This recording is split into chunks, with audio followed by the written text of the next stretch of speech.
I've always had a soft spot for weird controllers, especially when it comes to fighting games. I've seen controllers inspired by or even made from everything from pizza boxes, swords, guitars, and even DJ controllers. The FGC never ceases to amaze me with their innovation and creativity. Sometimes the FGC makes it a point that you don't always need the prettiest controller as long as you're having fun using it.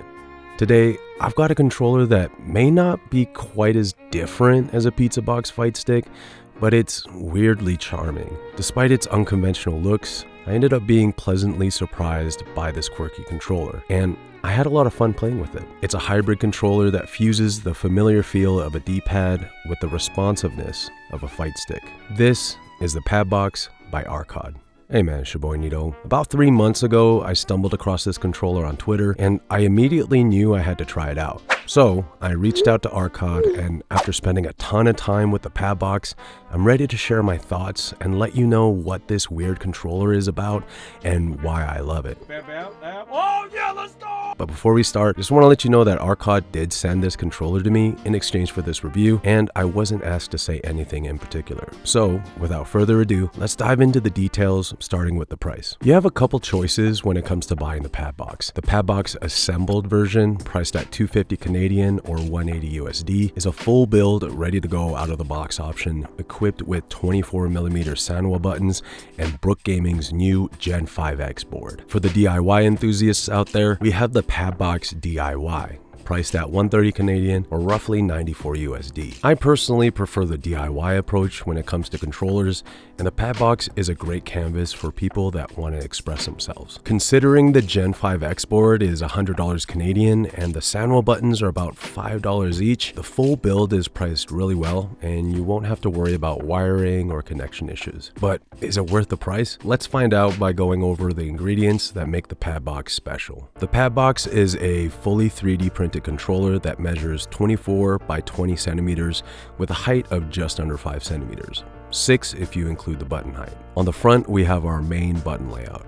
We have 4 12mm utility buttons located on the top with these minimal menu engravings, which is a small detail that I love. On the left side, you've got a PlayStation style tactile D-pad with Armron micro switches. And on the right, there are 9 24mm Sanwa arcade buttons. We have one 3D printed shoulder button, which is backed by a tactile switch. And on the back of the controller, we have 8 screws keeping together our hand grip and back plate with Padbox branding. The Padbox design is bold and ambitious. It's also available in 6 different colorways, and I decided to go with this lime green colorway because it screams Y2K aesthetic to me. And it's a nice pop of color compared to the sea of standard black and white controllers. The overall shape has rounded edges with the top and bottom being flat. I think it's super cute and it kind of resembles a paw. Anyways, looking towards the left side of the controller, we have more of a rounded angle on the side and a grip on the back for comfort. It's surprisingly comfortable to hold. In terms of ergonomics, it could definitely use a bit of fine tuning, but we'll touch on that later. But the one thing I love about the Padbox is how customizable it is. So regardless if you get the assembled or DIY version, the Padbox can be fully customized to your liking. With mine, I chose to use a split D-pad, which I made by cutting my DualSense D-pad. I paired it with these clear white buttons I got off AliExpress, which I swapped with Sanwa switches. I also installed these 12mm Momentary Switches I got off Amazon. Oh, and let's not forget this Xiaoyu sticker that my friend Yui got me from Evo. Thanks, Yui. I really enjoyed modding the Padbox, and if you ever need any help, ARKODD provided a wiring guide on their channel, which was very helpful during the process. There are so many options to choose from, and you could really tailor the Padbox to your liking, and those customization options will heavily influence your own personal gaming experience. And on that note, how exactly do you use the Padbox anyways? So, unlike your typical fight pad controller, the Padbox is mainly designed for lap play. I found it most comfortable while holding the controller centered or resting it on my right lap while my left hand kind of floats. There's plenty of space for your right wrist to rest while your fingers press the buttons as well. Also, the button layout has been slightly altered to accommodate every button input. As seen in this diagram here, R3 and L3 are located where L1 and L2 would normally be, and L L1 and L2 are repositioned as the shoulder button and thumb button. So instead of the bottom button being up like on a leverless, here it's mapped to L1. There's a bit of an adjustment period, especially if you prefer using your right thumb is up when playing on leverless, but once you get the hang of it, it's super easy to use. And that begs the question, what type of controller is the Padbox? The Padbox occupies an interesting space between a pad and a leverless controller. On one side, you've got your standard D-pad, but on the other, you have arcade buttons. To simplify, it kind of feels like an oversized fight pad and is definitely more suitable for those who prefer to play with claw grip. If you're used to something like the Hori Fighting Commander, you'll definitely find the Padbox refreshing, especially with the larger 24mm buttons. I don't know if you've ever had this issue before, but when I use a fight pad like the Hori Octa for example, sometimes I accidentally press two buttons at the same time. You know, there's just something about arcade buttons that tend to make all my problems go away. However, we all know the main thing that pad players care about the most, and that's how the D-pad feels. So the method that ARKODD used to mount the D-pad is very intuitive.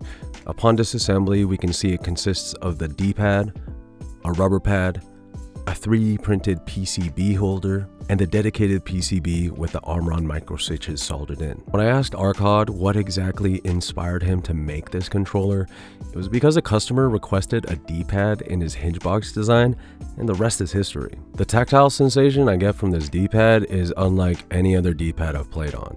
According to ARKODD, they decided to use the rubber pad on top of the micro switches to provide more travel. The stock D-pad on the Padbox feels responsive and clicky, but due to the nature of this build, I did experience a few minor misinputs. Because of this, I decided to go with a split D-pad mod. As far as I'm aware, there are a couple D-pad mods that you can buy, the eXtremeRate one and the Battle Beaver one. ARKODD had mentioned that the Battle Beaver split D-pad feels great and it's worth the price. However, I'm cheap, so I just cut mine into 4 pieces. Okay, if you decide to attempt to do this mod, just try to be careful, okay? I don't want to be held accountable if you destroy your D-pad, so there's my warning for you. I mainly use the Padbox for Tekken, and I've noticed the split D-pad adds a lot more precision to my inputs, and I literally have no issues with movement or performing combos. I do have to let you know though, after doing this mod, the D-pad becomes more raised, so doing QCF motions are basically impossible. So if you play 2D fighters, I'd recommend leaving the D-pad at stock.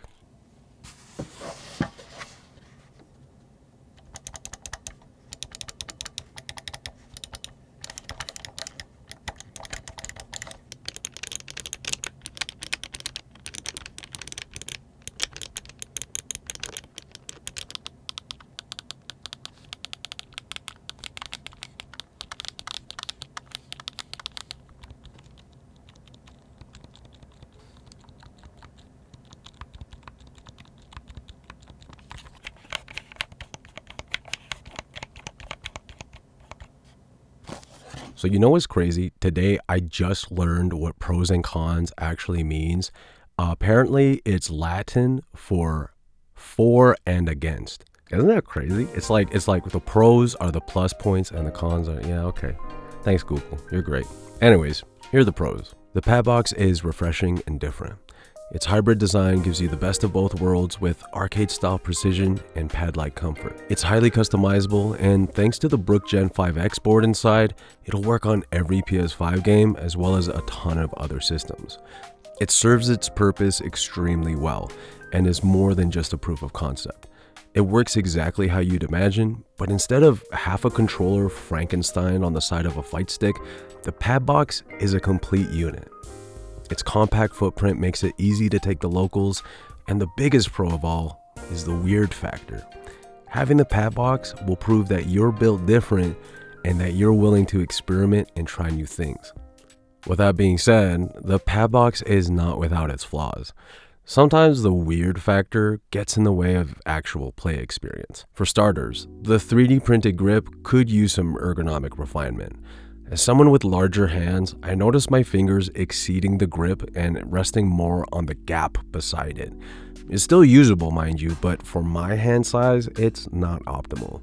Maybe in the future, different size grips or a design that has ridges for your fingers might be a good option. In the meantime, maybe adding some grip tape would probably make a difference. Next up, the button placement might not be ideal for every player. For me, I would have preferred if the buttons were shifted slightly more to the right so they lined up with the menu buttons. The button layout may have been intended to coordinate with the angle in which your wrist rests. However, as a design nerd, not gonna lie, man, it hurts a little to see it not centered. The left shoulder button could use some improvement as well, like maybe adding a trigger button or changing the tactile button for a mouse switch. And because of the shape and button feel, I found myself not using it as often as I would have liked. The stock D-pad module is serviceable, but far from being perfect. But I do think through time, ARKODD's just gonna keep improving their design. Oh, that rhymed. Sick. And lastly, this is just a minor nitpick, but I also feel like some people might not be into the different button sensations. So you have your D-pad with the mouse switches, the trigger with the tactile button, sandwich buttons, and the momentary buttons. That's like 4 different sensations.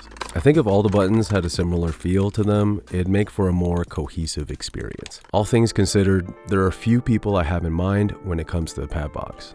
Alright, so number 1, fight pad players who specifically play claw. Number 2, pad turned leverless or fight stick players who miss the feeling of pad, but still want the precision of arcade buttons. Number 3, you're that one dude who's been waiting years for a product like this to finally be available. And number 4, people like me who just love weird controllers and enjoy experimenting with modding and customization. There's only one type of player I actually wouldn't recommend the Padbox to, and that's a pad player. I know, super contradictory, but hear me out. Neeto, why wouldn't you recommend the Padbox to a pad player? That just doesn't make any sense. Okay, hear me out. There are definitely some, not all, some pad players who are very particular. And if you're a pad player watching this, you know, I bet you played pad for years and years and even tried using fight stick or leverless and you didn't even see the point in learning how to use it. And you hold your controller in a specific way and you know your pad like the back of your hand.